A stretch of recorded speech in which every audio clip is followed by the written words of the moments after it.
भाई यार हाथ जोड़वा लो यार, इधर हो जाओगे तो बेहतर रहेगा। हेलो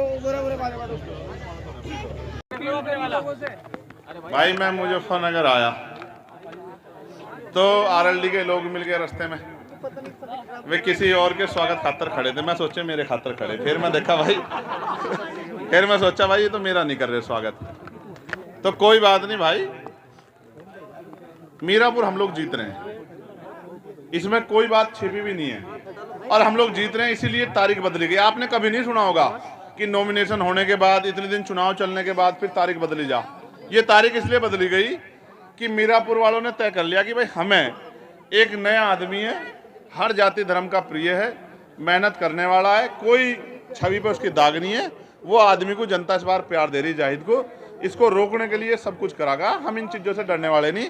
हमें 7 दिन मिले, हम 7 दिन और मेहनत करेंगे, रुखी सुखी खा के हमारे कार्यकर्ता दिन रात एक कर देंगे, लेकिन हम इस लोग विधानसभा को जीतेंगे, ऐसा हमें भरोसा है।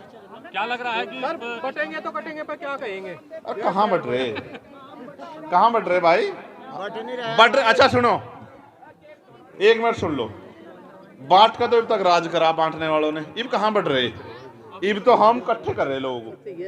ठीक है, सबको इकट्ठे करके साथ लेकर चलेंगे। ठीक है, आप ये बताओ, पत्रकारों पर लठ बज गया गाजियाबाद में, बजा नहीं बजा? बता ईमानदार तो बताओ भाई। और पत्रकार जेल भेज दिए। और मैं फतेहपुर गया था, वहां प्रिया मौर्य को जो है उसके साथ जुल्म हुआ, अब तक आरोपी गिरफ्तार नहीं हुए। और वहां सीएम कोरी को जो है उसके पैरों के नखून काट दिए, आरोपी गिरफ्तार नहीं हुए। और वहीं जो है पत्रकार थे एक दिलीप सैनी, उनको घर में घुसकर मार दिया।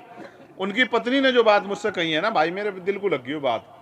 मैं तो ये सोच रहा था भाई मेरी बात वहां तक नहीं जाती होगी। उसने बिटिया ने मुझसे कहा भैया आप ही दिला सको न्याय, मैं आपको देखती हूँ, मुझे न्याय दिलाओ, मेरे बच्चे हैं छोटे छोटे।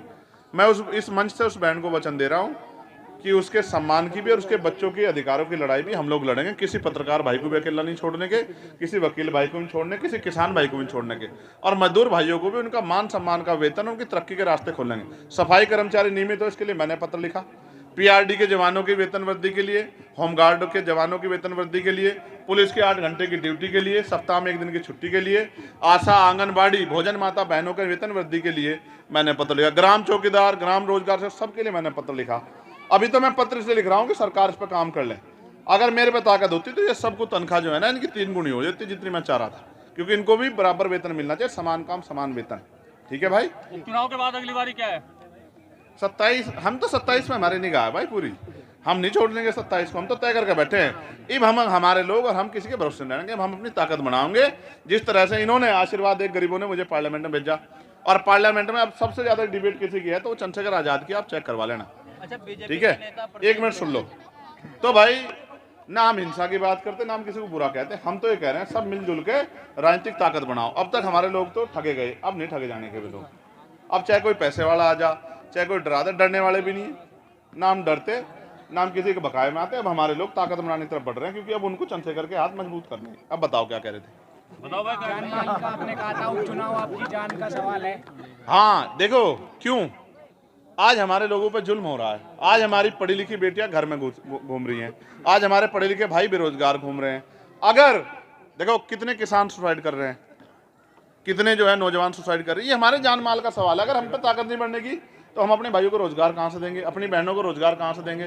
तो ये तो हमारे लिए जान माल का प्रश्न है, हमारे लिए कोई व्यापार नहीं है कि किसी को लड़ा दो कुछ भी कर लो। हम तो सब इकट्ठे इसलिए हुए हैं कि बाबा साहब अम्बेडकर ने कहा political power is the master की, अपनी समस्या का हल करना है तो राजनीतिक ताकत बनाओ।